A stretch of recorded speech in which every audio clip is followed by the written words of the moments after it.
The flames reached toward the darkening Arizona sky like desperate fingers clawing for salvation, and Ryder Bennett could smell the burning wood and canvas from half a mile away as he urged his horse forward across the desert flatland outside Coolidge. It was September 1882, and the heat of the day still lingered despite the sun beginning its descent toward the horizon. Ryder had been heading back to town after checking on a small herd of cattle for the rancher he worked for when he spotted the smoke rising in thick black columns. His first thought was wildfire, always a concern in this dry landscape. But as he drew closer, he realized it was a single wagon ablaze on the trail. His heart kicked into a faster rhythm as he spurred his mare into a gallop. The closer he got, the more details emerged through the haze of heat and smoke. It was a covered wagon, the canvas top completely engulfed in flames that were spreading rapidly to the wooden frame. The horses that had been pulling it were gone, likely spooked and fled, and for a moment Ryder thought perhaps everyone had escaped safely. Then he heard the scream. It was a woman's voice, raw with terror and nearly drowned out by the crackling roar of the fire. Ryder didn't hesitate. He threw himself from his horse before the animal had even fully stopped, hitting the ground running. The heat hit him like a physical force as he approached the wagon, and he had to shield his face with his arm. "Help me. Please, somebody help me." The voice came from inside the wagon, and Ryder's blood ran cold. She was trapped. He circled quickly, searching for the safest way in. The back of the wagon was a wall of flame, but the front was still partially clear. He could see movement through the opening where the driver would sit, a flash of pale fabric and dark hair. "I'm coming. Hold on," Ryder shouted over the roar of the fire. He grabbed the water canteen from his belt and doused his bandana, tying it quickly over his nose and mouth. It wouldn't offer much protection, but it was better than nothing. The wooden seat at the front of the wagon was hot enough to burn even through his leather gloves as he hauled himself up. Inside, through the smoke that made his eyes water instantly, he could see her. A young woman, maybe 22 or 23 years old, pinned beneath a heavy trunk that had fallen across her legs. Her face was streaked with soot and tears, her eyes wide with fear. "My leg is caught," she gasped, coughing violently from the smoke. "I cannot move it." Ryder didn't waste time with words. The flames were spreading fast, already eating through the canvas sides and licking at the wooden supports. He had minutes at most before the whole structure collapsed. He climbed fully into the wagon, crouching low where the air was slightly clearer, and got his hands under the trunk. "On three, you pull yourself back," he commanded. 1, 2, 3. He lifted with all the strength he possessed, muscles straining, and felt the trunk rise. The woman pulled herself backward with a cry of pain, and the moment she was clear, Ryder let the trunk drop. It crashed down just as a section of the canvas overhead gave way in a shower of sparks and burning debris. "Can you stand?" he asked, but there was no time to wait for an answer. He could feel the heat intensifying, could hear the ominous cracking of wood about to give way. He scooped her up into his arms, ignoring her gasp of surprise, and turned back toward the front of the wagon. The exit he had come through was now blocked by fallen burning canvas. Panic tried to claw its way up his throat, but Ryder forced it down. He was not going to let them die here. Not today.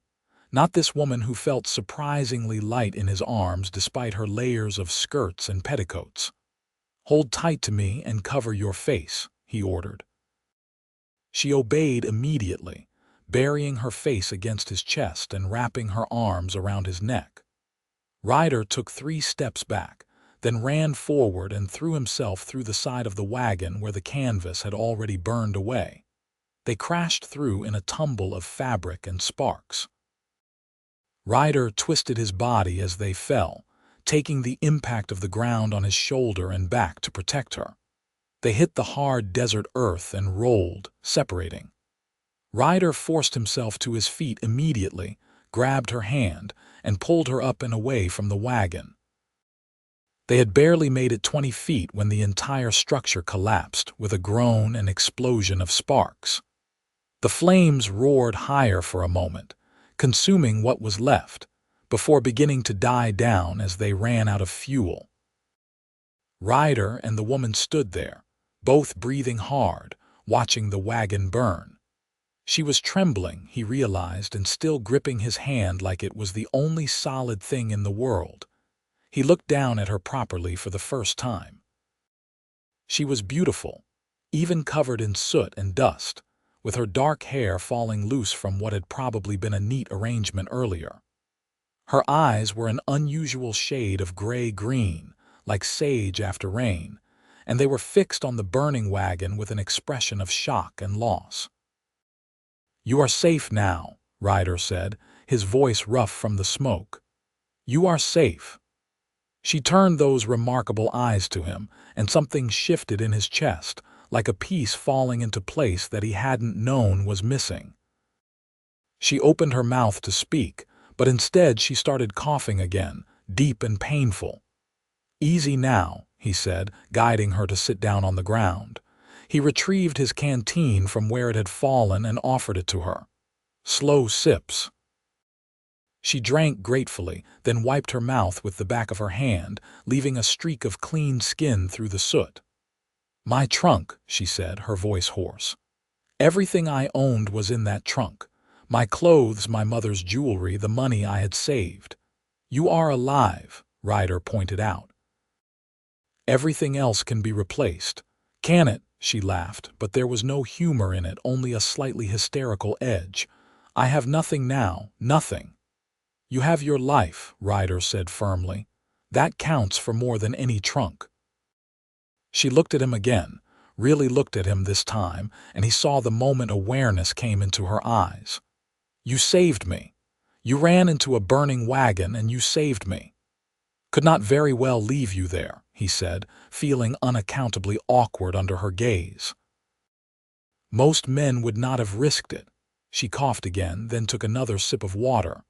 "What is your name?" "Ryder Bennett. I work for the Cartwright Ranch about 6 miles from here." "I am Clara Emerson," she said. "I was traveling to Coolidge. I had arranged for a position as a teacher at the schoolhouse there." "What happened to your wagon?" Ryder asked, looking back at the smoldering remains. "How did the fire start?" Clara shook her head. "I do not know. I was sitting in the back reading when I smelled smoke. By the time I realized what was happening, it was already burning. The horses panicked and bolted, and then that trunk shifted and fell on me." Her voice trembled. "If you had not come along when you did." "But I did," Ryder interrupted gently. "No use dwelling on what might have been."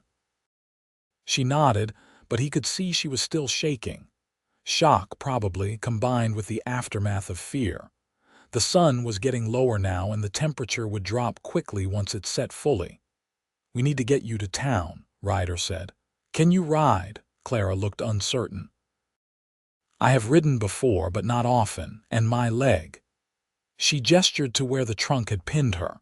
Her skirt was torn, and he could see the beginning of what would be a spectacular bruise, but she could move it.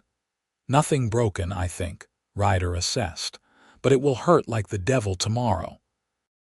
"Can you stand on it?" she tried, wincing as she put weight on the leg, but she managed to stay upright. "I can manage. My horse is steady," Ryder assured her. "You will ride in front of me. I will not let you fall." He whistled for his mare, who had moved a safe distance from the fire but had not bolted entirely. "Good girl." He would give her extra oats tonight. As the horse approached, Ryder helped Clara mount, then swung up behind her. She sat stiffly at first, clearly uncomfortable with the closeness, but as he wrapped one arm around her waist to steady her and took the reins with his other hand, she gradually relaxed back against him. "Are you warm enough?" he asked, noticing her shiver. It was not really cold yet, which meant the shaking was probably still from shock. "I will be fine," Clara said, but her voice was faint. Ryder shrugged out of his jacket and wrapped it around her shoulders without comment. It was too large for her, but it was warm from his body heat and relatively clean. She pulled it closer around herself gratefully. The ride to Coolidge took about 40 minutes in the fading light. Ryder kept the pace steady but not fast, conscious of Clara's injured leg and her shaken state. She did not speak much during the journey, and he did not push her. Instead, he found himself very aware of her presence in front of him, the way she fit against his chest, the smell of smoke in her hair mixed with something floral that must have been soap or perfume. It was a strange feeling, this awareness.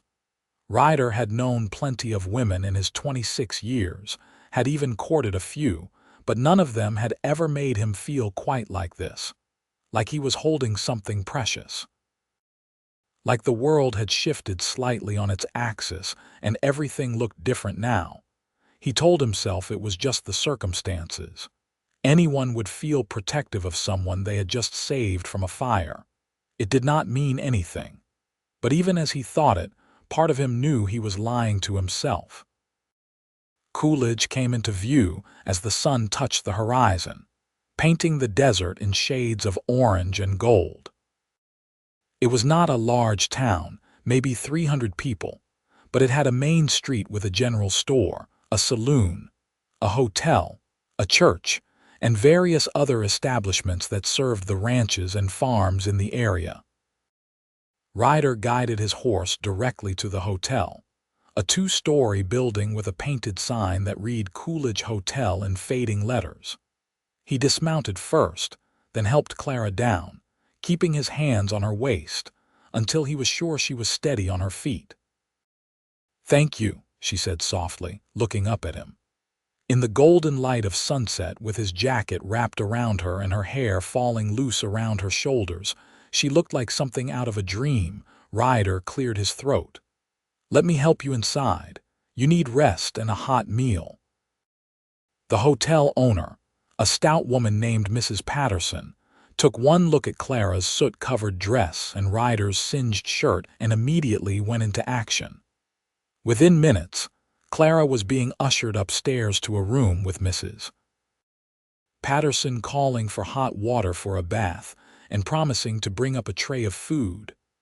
"I have no money," Clara protested weakly as Mrs. Patterson guided her toward the stairs. "My funds were all in the trunk that burned." "We will sort that out tomorrow," Mrs. Patterson said firmly. "Tonight you need to rest. Mr. Bennett, I trust you will speak with Sheriff Morrison about what happened." "I will," Ryder confirmed, though he found himself reluctant to leave. Clara looked back at him from the stairs and their eyes met. "Thank you," she said again, "for my life. I do not know how I can ever repay you." "No repayment needed," Ryder said. "I am just glad I came along when I did." She smiled at him then, a small tired smile that nonetheless made something warm bloom in his chest.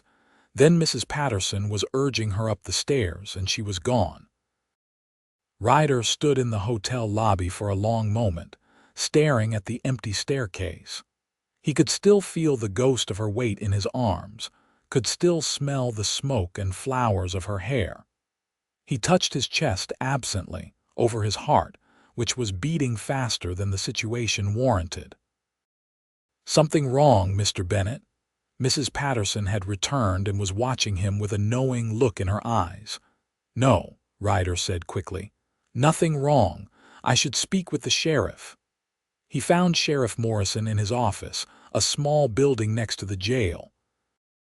The lawman listened carefully as Ryder described finding the burning wagon and rescuing Clara.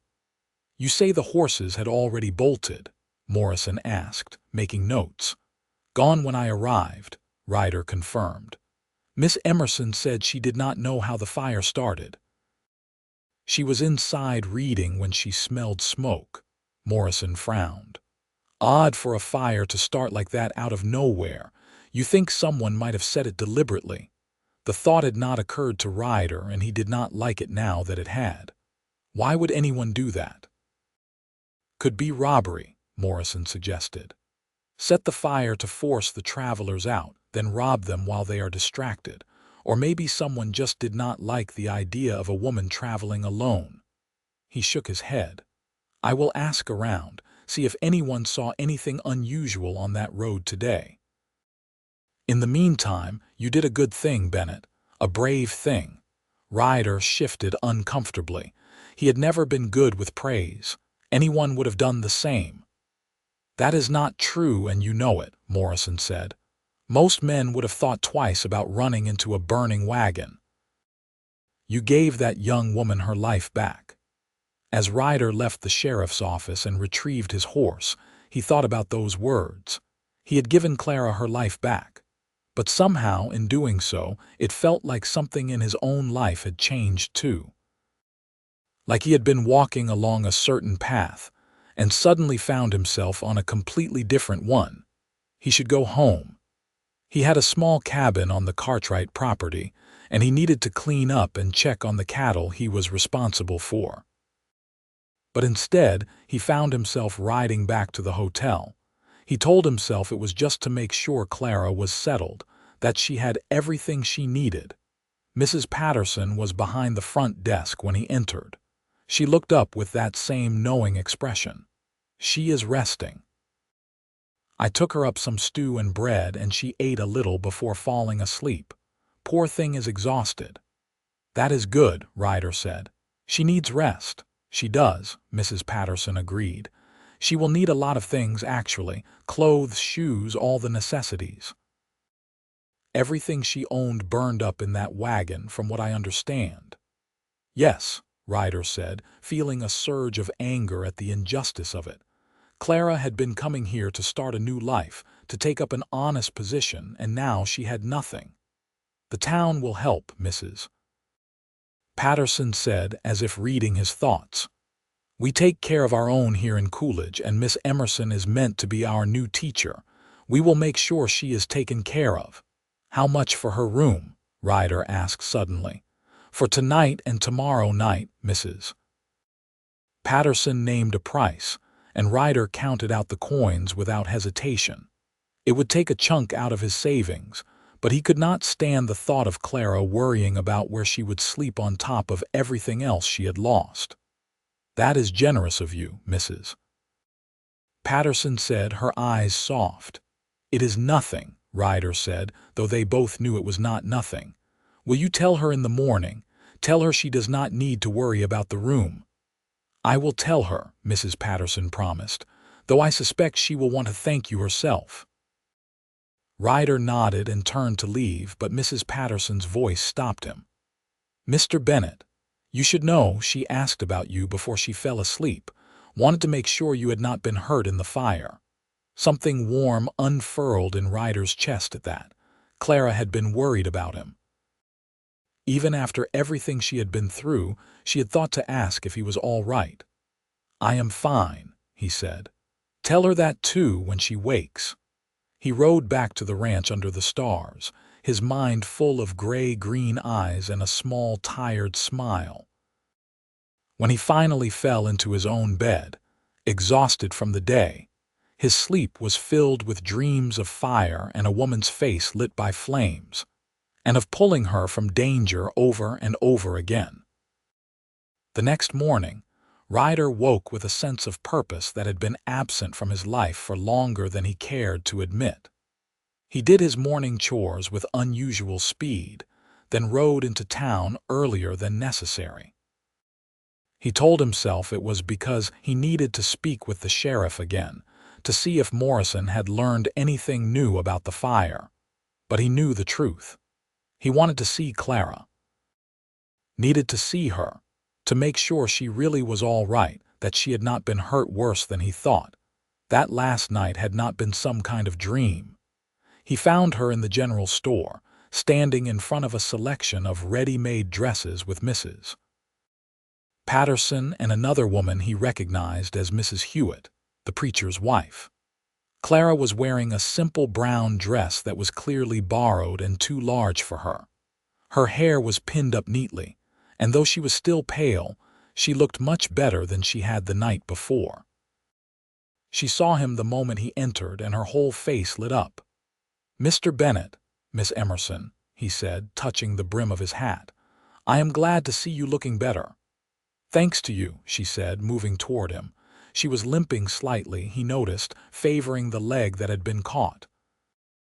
"Mrs. Patterson told me what you did. You paid for my room." "It was nothing," Ryder said, aware of the two older women watching them with interest. "It was not nothing," Clara insisted. "You saved my life, and then you made sure I had a place to sleep." "I do not know how I will ever repay such kindness." "No repayment needed," Ryder said again, feeling his ears heat up under the attention. "I am just glad you are safe." "We were just helping Miss Emerson select some necessities," Mrs. Hewitt said, smiling warmly. "The ladies of the church are taking up a collection to help her replace what she lost. It is the least we can do for our new teacher." "That is very generous," Clara said, and Ryder could hear the emotion in her voice. "Everyone has been so kind." "I expected to arrive in Coolidge alone and knowing no one, and instead I find myself surrounded by friends." "That is how we do things here," Mrs. Patterson said firmly. "We take care of each other." Ryder found himself unable to look away from Clara. In the morning light streaming through the store windows, he could see details he had missed the night before. The way her hair caught hints of auburn in the sun, the small scar on her chin, the way her eyes crinkled slightly at the corners when she smiled. "Mr. Bennett, you look as though you have something on your mind," Clara said, tilting her head slightly. He did, actually. He had been thinking about it all morning. "I wondered if you might like to see the schoolhouse today. Since you are meant to be teaching there, you should probably get familiar with it." "Oh," Clara's eyes widened. "Yes, I would like that very much. Are you certain you have time?" "I have time," Ryder said, which was not entirely true. He had work to do at the ranch. But suddenly nothing seemed as important as spending more time with Clara Emerson. "That is an excellent idea," Mrs. Hewitt said approvingly. "The school is not in session today, so you will have a chance to look around properly.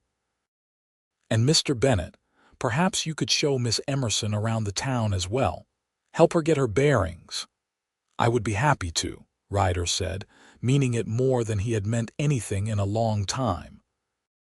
They left the store half an hour later, after Clara had selected a few basic items and arranged to have them added to the church's account.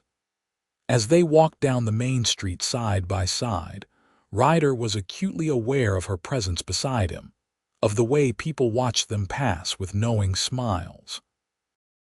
"Does it bother you," Clara asked suddenly, "that everyone is looking at us? Small town," Ryder said with a shrug.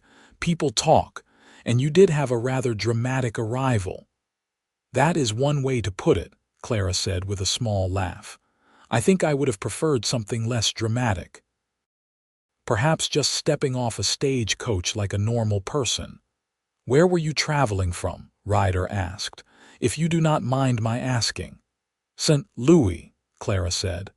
"I lived there with my aunt after my parents died 3 years ago.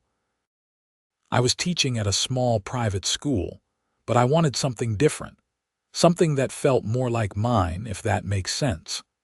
When I saw the advertisement for a teacher in Coolidge, Arizona Territory, it seemed like exactly what I was looking for." "A new start," Ryder said, understanding completely. "Yes, and now it is more new than I planned," Clara said ruefully. "Everything I brought with me is gone, all my mother's things, the few keepsakes I had from my childhood." She took a breath. "But I am alive. And I suppose that means I can build something new from nothing." Ryder admired her resilience. Many women, hell, many people in general, would have been devastated by what she had lost. But Clara was already looking forward, already planning how to move on. The schoolhouse was a simple wooden building on the edge of town, painted white with a small bell tower. Inside, it was one large room with rows of desks, a wood stove for heat, and a teacher's desk at the front. Bookshelves lined one wall and slate boards hung on another. Clara moved through the space slowly, running her hand over the desks, examining the books. "It is perfect," she said softly. "Small but perfect." "How many students are you expecting?" Ryder asked. "About 25 from what I was told in the correspondence," Clara said. "Ages 6 to 14. The older children help on their family ranches and farms, so attendance can be irregular, but most families want their children to have at least basic education." She moved to stand behind the teacher's desk, looking out at the empty room. Ryder could see her picturing it full of children, could see the excitement and nervousness in her eyes. "You will be good at this," he found himself saying. "Teaching." "How can you know that?" Clara asked, but she was smiling. "You have known me less than a day."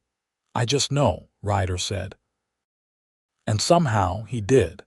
He could see it in the way she looked at the schoolhouse, the care she took examining everything. She would be patient and kind and firm when she needed to be. They spent another hour in town, with Ryder pointing out the various establishments and introducing Clara to people they met. Everyone was curious about her and sympathetic about what had happened. Several people offered help, whether it was clothing or furniture or just a friendly ear if she needed to talk. By the time Ryder walked Clara back to the hotel, the sun was high in the sky and he knew he should get back to the ranch. But he found himself reluctant to leave her. "Thank you for today," Clara said as they stood in front of the hotel, "for showing me around, for introducing me to people. You have done so much for me already." "It was my pleasure," Ryder said honestly, and it had been. He could not remember the last time he had enjoyed a morning so much, just walking around and talking. "Will I see you again?" Clara asked, and there was something in her voice, a hopefulness that made his heart skip. "I will be in town tomorrow," Ryder said. "Perhaps we could have lunch together." At the restaurant, Clara's smile was like the sun coming out from behind clouds. "I would like that very much." As Ryder rode back to the ranch, he could not stop smiling. He felt like a fool, grinning to himself like a schoolboy with his first crush, but he did not care. There was something about Clara Emerson that had gotten under his skin in the best possible way. Over the next 2 weeks, Ryder found excuses to go into town nearly every day. He and Clara fell into an easy pattern of spending time together. He would help her prepare the schoolhouse for opening day, moving furniture and fixing a loose window shutter. She would tell him stories about growing up in St. Louis, about her parents and the books she loved to read. They would have lunch together, or walk along the edge of town in the early evening when the heat of the day had passed. Ryder learned that Clara had a quick wit and a sharp mind, that she could discuss everything from literature to politics with equal passion. She had strong opinions about education and women's rights, and the importance of westward expansion being done responsibly. Sometimes they disagreed, but those conversations were some of his favorites. The way her eyes flashed when she was making a point, the way she listened carefully to his perspective even when she did not agree. Clara learned that Ryder was not just a ranch hand but a man who had taught himself to read by candlelight when he was younger, that he had dreams of owning his own land someday, of building something lasting. She learned that he was kind to animals and patient with people, that he had a dry sense of humor that caught her off guard and made her laugh. And slowly, inevitably, they fell in love. It happened gradually, in small moments. The way Ryder's hand would linger on Clara's back when he helped her over a rough patch of ground. The way Clara's eyes would seek Ryder out whenever he entered a room. The comfortable silences that fell between them, where words were not necessary, because just being together was enough. The whole town noticed, of course. Coolidge was too small for such a romance to go unremarked upon.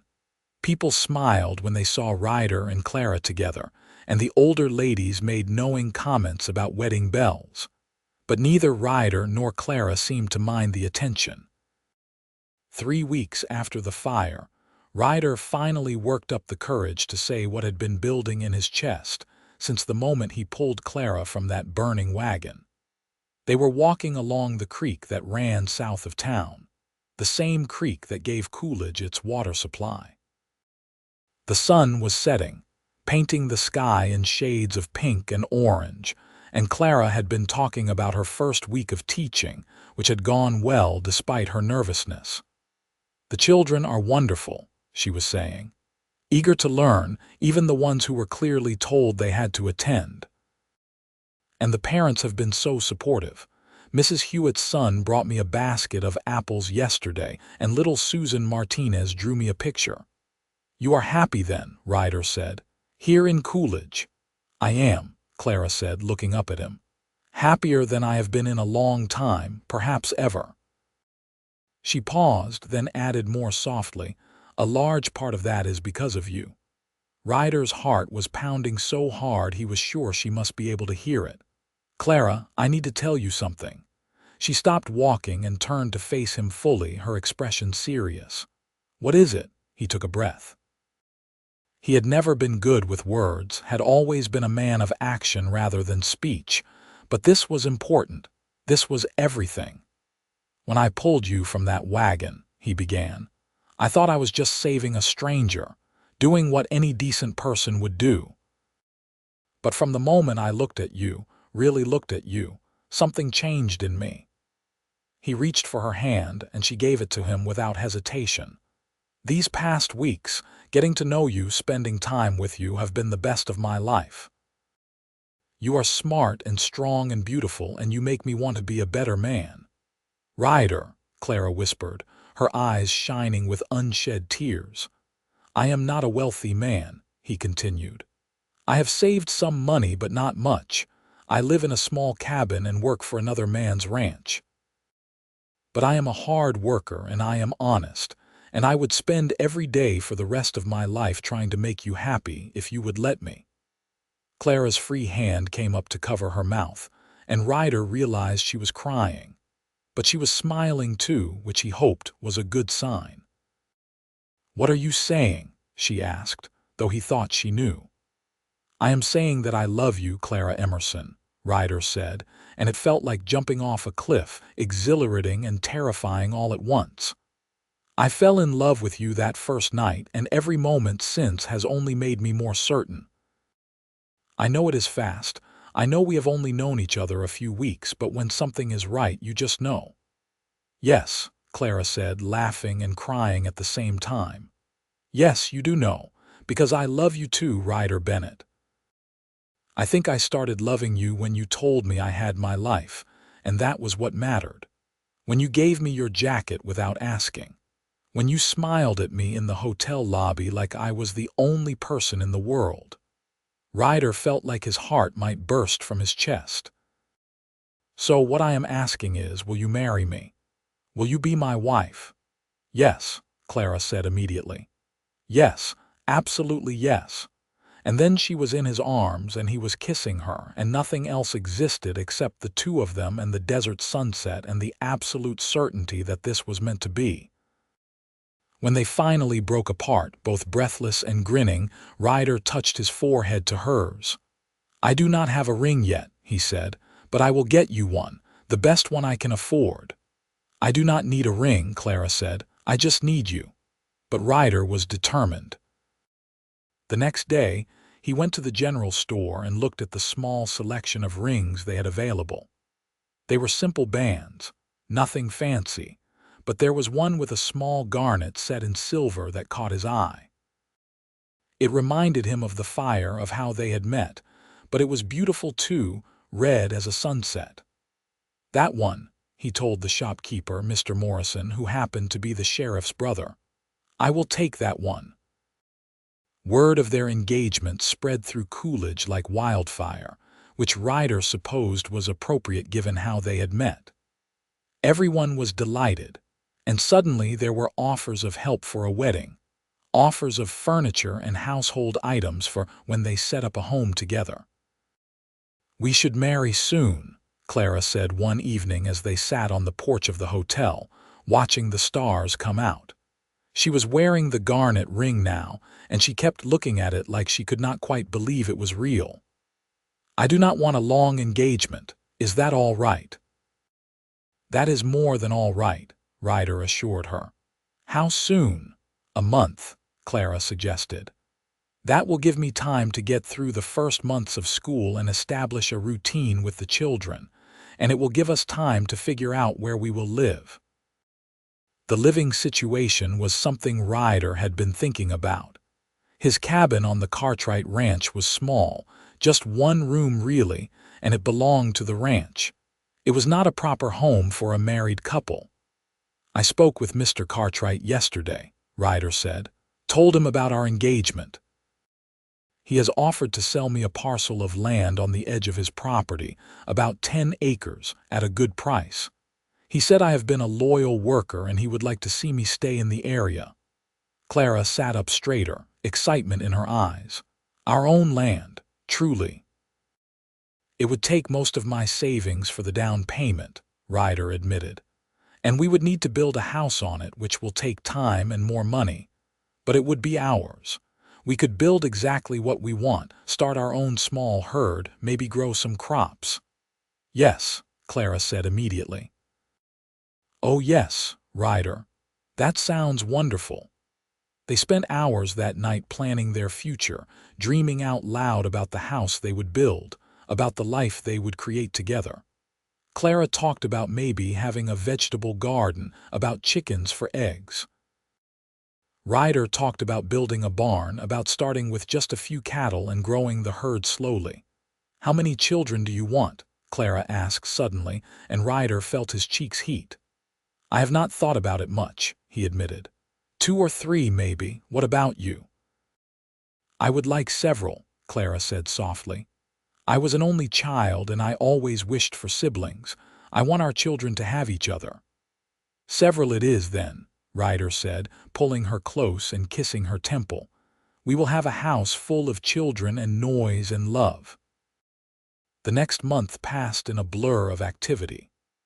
Ryder worked extra hours at the ranch to save more money and began the process of buying the land from Mr. Cartwright.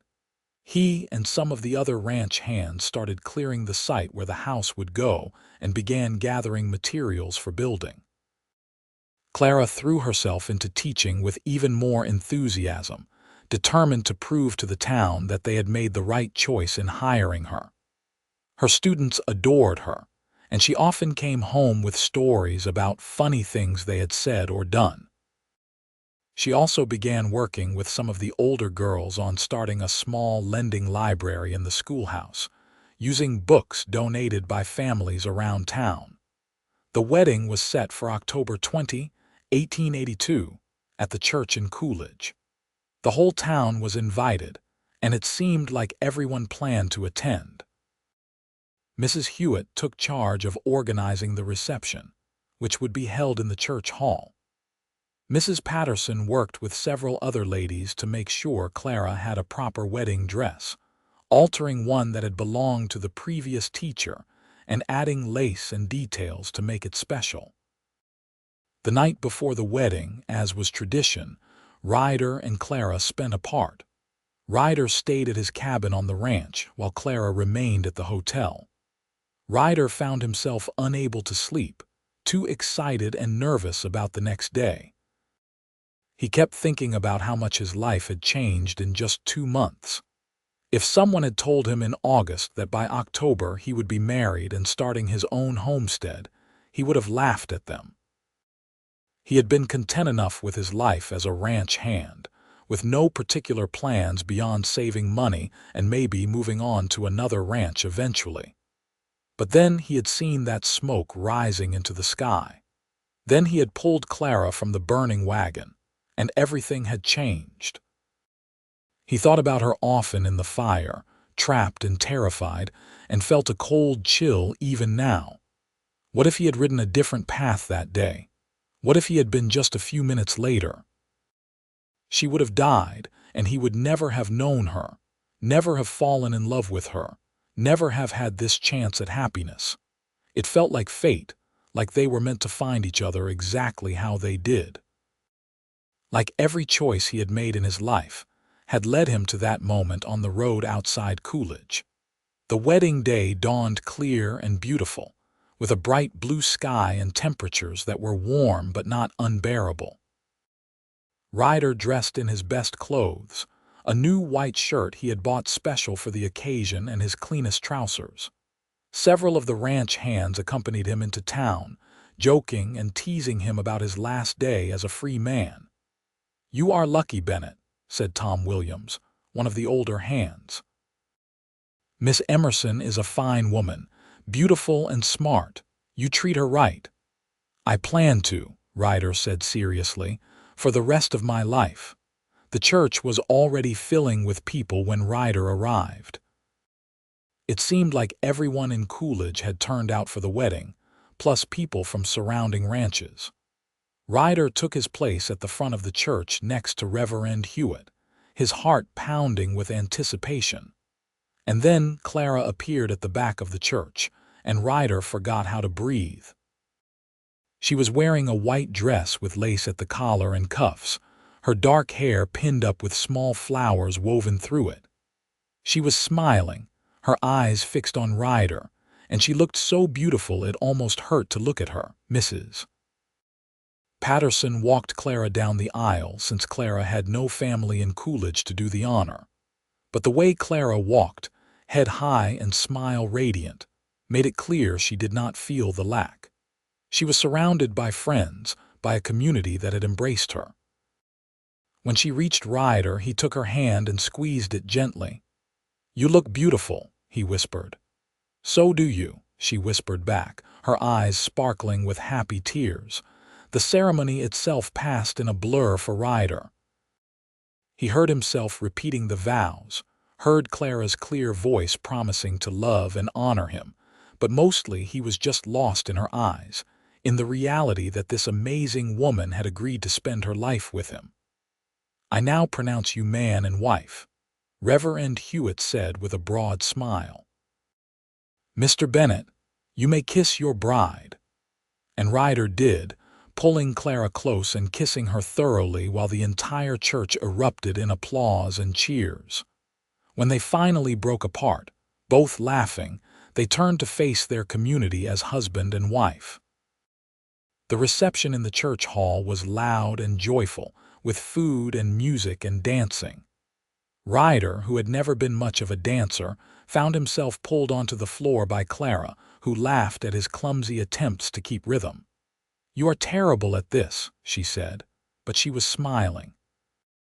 "I know," Ryder admitted, "but I am dancing with my wife, so I do not care." "Your wife," Clara repeated like she was testing out the word. "I like the sound of that." "So do I," Ryder said, pulling her closer. They stayed at the reception until late in the evening, accepting congratulations and well wishes from what felt like every person in the territory. People gave them gifts, practical things they would need for setting up their household. A set of dishes from Mrs. Patterson, a quilt from the church ladies, a hammer and saw from Mr. Cartwright, with a knowing wink about building their house. When they finally left, they walked to the small cabin Ryder had been living in. It was temporary, just until they could build their own house on their land, but for tonight it would be their first home together as husband and wife. Ryder carried Clara over the threshold, both of them laughing as he bumped her head slightly on the door frame. "Sorry," he said. "I am new at this." "We are both new at this," Clara said, wrapping her arms around his neck. "But we will figure it out together." And they did. The first weeks of marriage were an adjustment, learning to live together, to share space and decisions and life. But they were blissfully happy, falling more in love with each passing day. Ryder continued working at the ranch, but now he spent every spare moment working on building their house. Clara continued teaching, but now she came home each evening to a husband who wanted to hear every detail of her day. They cooked meals together in the tiny cabin, talking and laughing and planning their future. The house went up slowly over the winter months. It was not large, just 3 rooms to start, but it was solid and well built. Ryder was determined that Clara would have a home she could be proud of. Several men from the ranch and town helped with the construction, and by February of 1883, the house was finished enough for them to move in. Clara cried when she walked into their new home for the first time. "It is perfect," she said, turning in a slow circle to take in the main room with its fireplace and windows. "Absolutely perfect." "It is just the beginning," Ryder promised. "We will add on as we can as we need to, but it is ours, our home." They spent their first night in the new house lying on blankets in front of the fireplace, since their furniture had not all been moved yet, looking up at the ceiling beams Ryder had carefully placed. "You ever think about that day?" Clara asked softly. "The fire." "Sometimes," Ryder admitted. "Do you?" "Often," Clara said. "I think about how scared I was, how certain I was going to die, and then you were there and everything changed." She turned to look at him. "You gave me my life back. You gave me this life, this beautiful, happy life I never could have imagined." "You gave me something too," Ryder said seriously. "Purpose. Love. A reason to build something lasting instead of just drifting from place to place." He kissed her softly. "I think we saved each other that day." Spring came to the Arizona desert, bringing wildflowers and warmer weather. Ryder and Clara settled into their new home and their new life. Ryder began building his own small herd of cattle, starting with 5 head he purchased from Mr. Cartwright. Clara continued teaching, but she had also started a small garden near the house, growing vegetables and herbs. In April, Clara began feeling unwell in the mornings. At first, she thought it was something she ate, but when the nausea continued for a week, she began to suspect something else. She confided in Mrs. Patterson, who confirmed her suspicion with a knowing smile. "You are going to have a baby, dear," Mrs. Patterson said. "Congratulations." Clara rode home that afternoon with her heart full of joy and nervousness. How would Ryder react? They had talked about children, of course, but she had not expected it to happen quite so soon. They had only been married 6 months. She found him in the barn he had been building, hammering boards into place. He looked up when she entered, and his smile at seeing her made her heart skip. "You are home early," he said, setting down his hammer and coming to greet her. "Is everything all right?" "Everything is wonderful," Clara said, and then the words just tumbled out. "Ryder, I am going to have a baby. We are going to have a baby." For a moment, Ryder just stared at her, his expression unreadable. Then a huge grin broke across his face and he let out a whoop of joy. He picked Clara up and spun her around, laughing. "A baby, we are going to have a baby." He set her down carefully, suddenly worried. "Are you all right? Should you be riding? Should you be working?" "I am fine," Clara assured him, laughing at his concern. "Women have been having babies for thousands of years. I can continue my normal activities for a while yet." But Ryder was determined to take care of her. Over the next months, as Clara's belly grew, he fussed over her constantly. He insisted she rest more. He took over all the heavy chores. He even learned to cook better so she would not have to stand over a hot stove in the summer heat. Clara found it endearing, if sometimes a bit much. "I am pregnant, not dying," she told him one evening when he tried to carry her up the porch steps. "I can still walk." "I know," Ryder said, "but let me take care of you anyway. I like taking care of you." The baby was due in December, and as fall turned to winter, the whole town buzzed with anticipation. Mrs. Patterson and Mrs. Hewitt made baby clothes and blankets. The children at school drew pictures for the baby's room. Clara's students were excited about their teacher having a baby, and even the older boys, who usually acted too cool for such things, seemed pleased for her. Clara taught until mid-November, when her belly got too large to comfortably stand at the front of the classroom for hours. The school board arranged for a temporary teacher to finish out the term, with the understanding that Clara would return after the baby was a few months old if she wished. The baby came on December 10, 1883, during a cold snap that had frost forming on the windows. Clara's labor started in the early morning, and Ryder immediately rode to town to fetch Mrs. Patterson, who served as the town's midwife. By the time he returned with Mrs. Patterson and Mrs. Hewitt, Clara was in serious labor. Ryder paced the main room of their house while the women attended to Clara in the bedroom. He could hear her cries of pain, and it took everything in him not to burst through the door. He felt helpless, useless, wishing there was something he could do. It was Tom Williams who sat with him, having arrived after Ryder sent word to the ranch that he would not be working that day. "It is the hardest thing," Tom said quietly, "listening to your wife in pain and not being able to help, but she is strong. She will be fine." Hours passed. The sun rose higher in the sky, then began to descend again. Ryder wore a path in the floorboards with his pacing, and then, just as the sun was setting, he heard a new sound, a baby's cry. The bedroom door opened and Mrs. Patterson emerged, smiling broadly. "Congratulations, Mr. Bennett. You have a son, a healthy, strong son." Ryder felt his knees go weak with relief. "And Clara, is Clara all right?"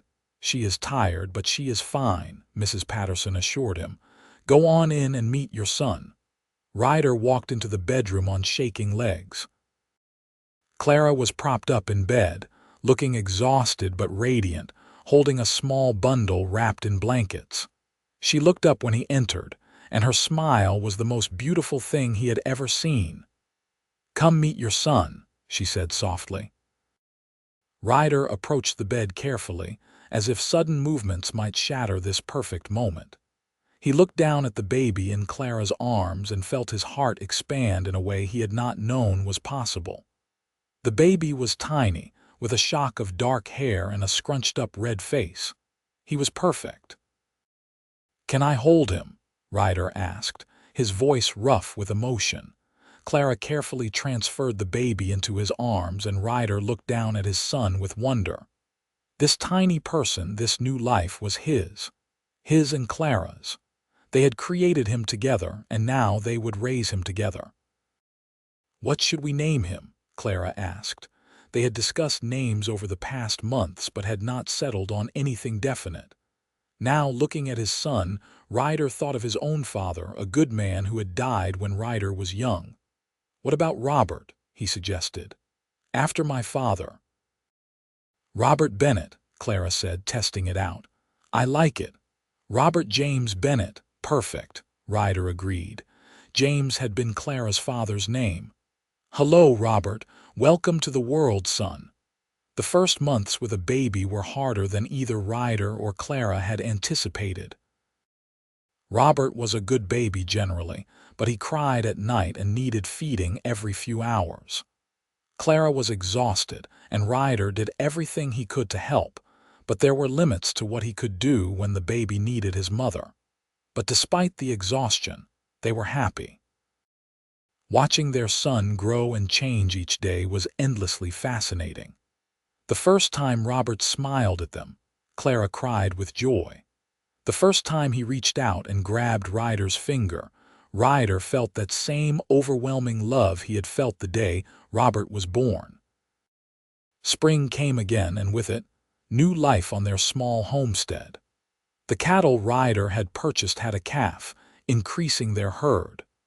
Clara's garden, which Ryder had maintained over the winter, began producing vegetables again.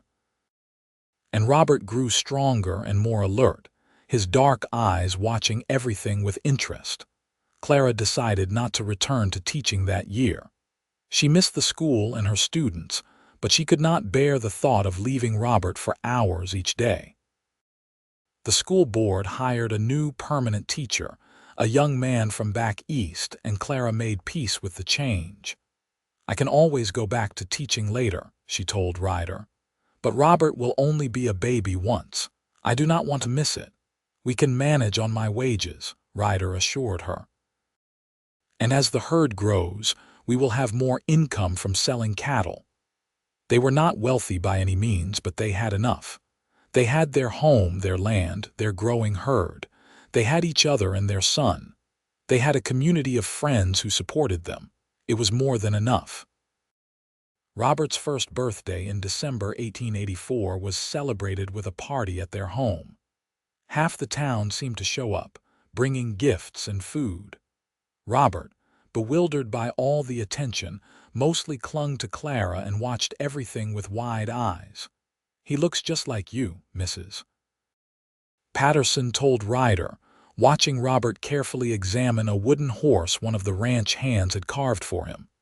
"He has Clara's eyes," Ryder said, watching his son with pride. "He is a fine boy," Mrs. Patterson agreed. "You two are doing a wonderful job raising him." Over the next 2 years, life continued to grow and change for the Bennett family. Their herd increased to 15 head of cattle. Ryder built an addition to the house, adding another bedroom and expanding the kitchen. Clara started teaching again, just part-time, working with small groups of students who needed extra help. And in July 1886, Clara gave birth to their second child, a daughter they named Catherine Rose. She was tiny and perfect, with Clara's dark hair and a surprisingly strong grip for someone so small. Robert, now 18 months old, was fascinated by his baby sister. He wanted to touch her constantly, to hold her, to show her his toys. Ryder and Clara had to watch him carefully to make sure he did not accidentally hurt her in his enthusiasm. "Gentle, Robert," Clara would remind him patiently. Very gentle with baby Catherine. Having 2 young children was exhausting in new ways, but it was also joyful.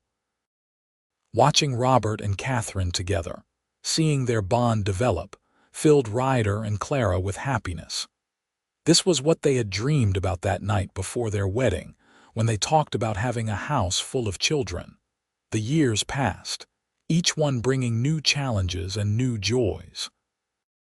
Robert grew into a curious, energetic boy who loved following his father around the ranch and helping with the cattle.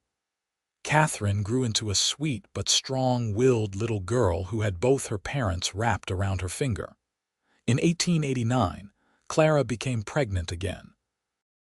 This time, she and Ryder felt more prepared, more confident.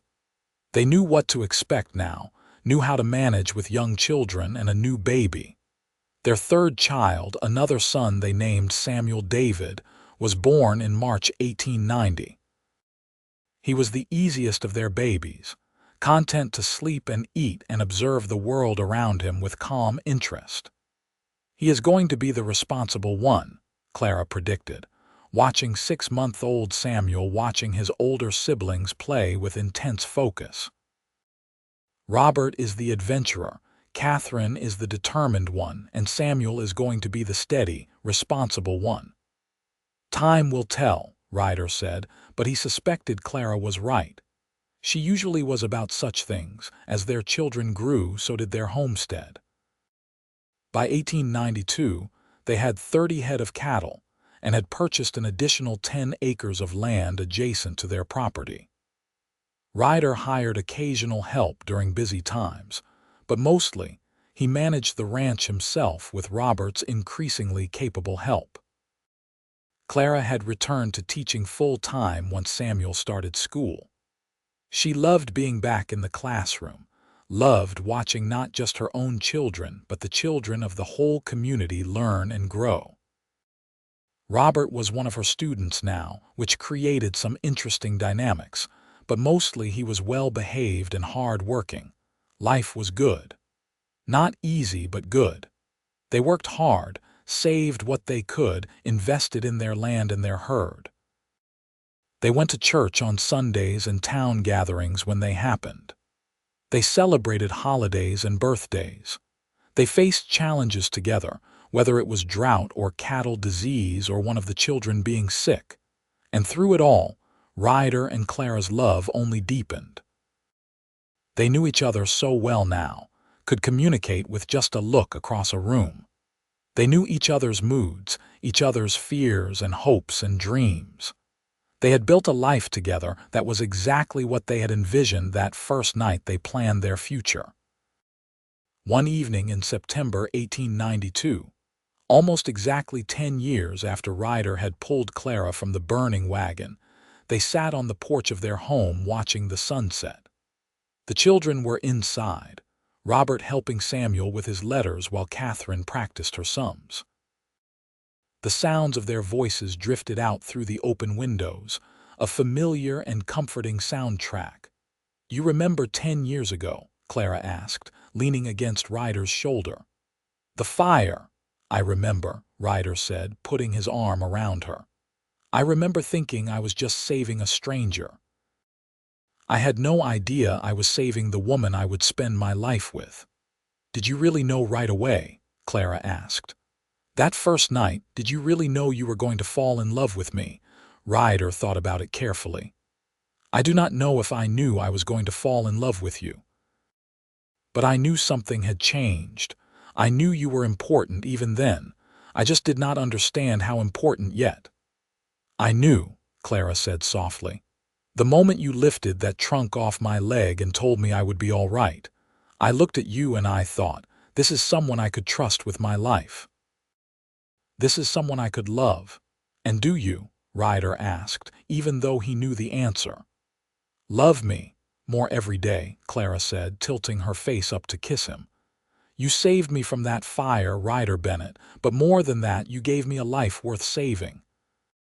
You gave me a home, a family, a love I never dreamed possible." "You gave me the same," Ryder said seriously. "Before I met you, I was just drifting, working to survive but not really building anything. You gave me a reason to build, a reason to dream, a reason to be the best man I could be."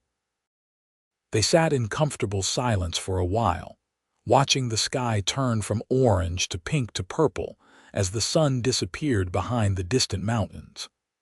Inside, Robert had apparently finished helping Samuel and was now playing some kind of game that involved dramatic sound effects. Catherine was laughing, her bright giggles carrying out into the evening air. "We have built something wonderful, haven't we?" Clara said. "Something lasting." "We have," Ryder agreed. "And we are not done yet. We have years ahead of us still. Years to watch our children grow, to expand the ranch, to keep building our life together." "I cannot wait," Clara said, and she meant it. The future stretched out before them, full of possibility and promise. The years continued to unfold, each one bringing its own joys and challenges. Robert grew into a responsible young man who loved the ranch as much as his father did. Catherine proved to be as determined as Clara had predicted, pursuing education with a fierce passion that eventually led her to becoming a teacher herself. Samuel was indeed the steady one, the peacemaker in the family who could always be counted on to think things through carefully. Clara and Ryder watched their children grow with pride and occasional bittersweet sadness at how quickly time passed. It seemed like just yesterday Robert was a baby in Ryder's arms, and now he was a young man talking about eventually starting his own ranch. Catherine was planning to attend a teaching college back east. Samuel was showing an interest in law, of all things. "They are leaving us," Clara said one night in 1905 when they were discussing Catherine's plans to leave for college in the fall. "Not leaving," Ryder corrected gently. "Growing up, becoming who they are meant to be, that is what we raised them for." "I know," Clara said. "But that does not make it easier." "No," Ryder agreed, "but we still have each other. We will always have each other." And they did. As their children grew up and eventually left home one by one, Clara and Ryder rediscovered the quiet joy of just being together. They had been so busy for so many years, raising children and building the ranch, that they had forgotten what it was like to just be a couple. They took walks in the evening, just the two of them. They traveled occasionally, visiting Catherine at her teaching position in New Mexico, or Robert and his wife on their ranch in Colorado. They welcomed grandchildren with delight, spoiling them thoroughly before sending them back to their parents. The ranch continued to thrive. Robert had indeed started his own place, but he and Ryder worked together often, combining herds for drives to market, sharing equipment and knowledge. It was deeply satisfying for Ryder to work alongside his son as equals, to see the boy he had taught to ride now teaching those same skills to his own children. In 1912, Clara and Ryder celebrated their 30th wedding anniversary with a party that half of Coolidge attended.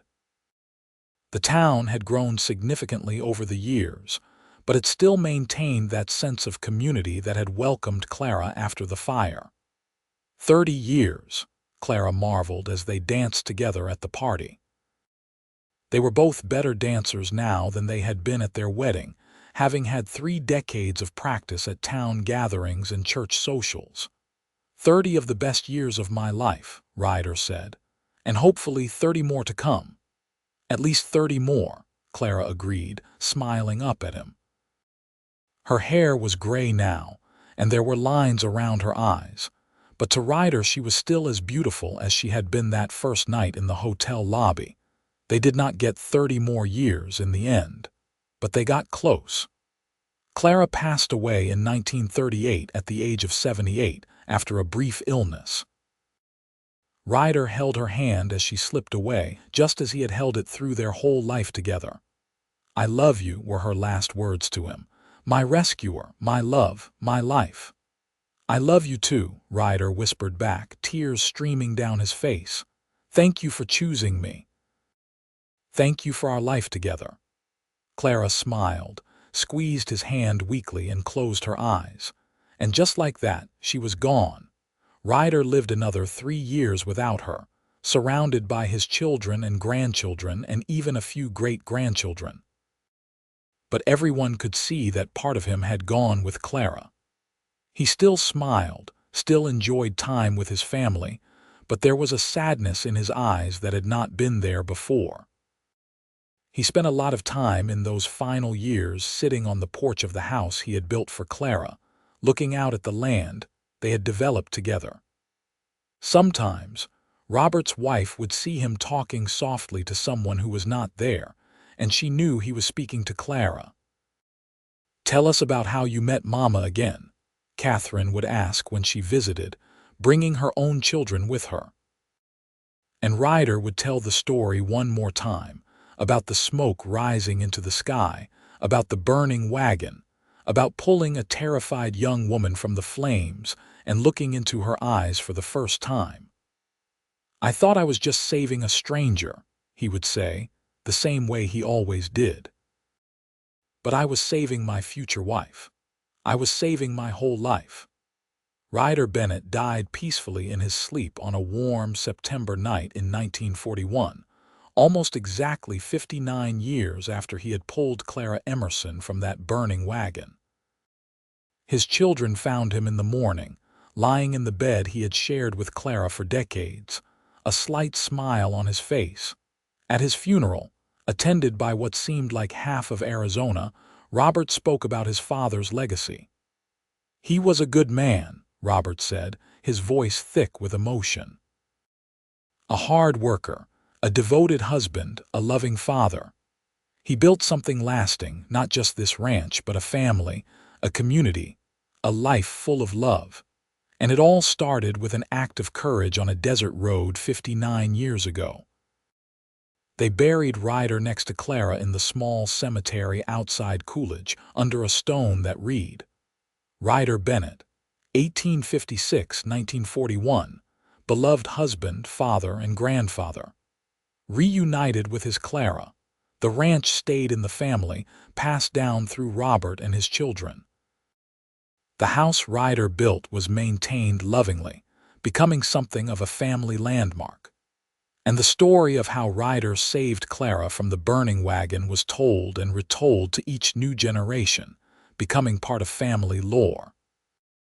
It was a story about courage and fate, about love at first sight and building a life together. It was a story about the Wild West and the people who settled it, who carved out homes and families from the harsh desert landscape. But most of all, it was a story about two people who found each other against all odds and chose to spend their lives together, creating something beautiful that lasted long after they were gone. And every time the story was told, it ended the same way. He thought he was just saving a stranger. But he was saving his future wife. He was saving his whole life, and what a life it was.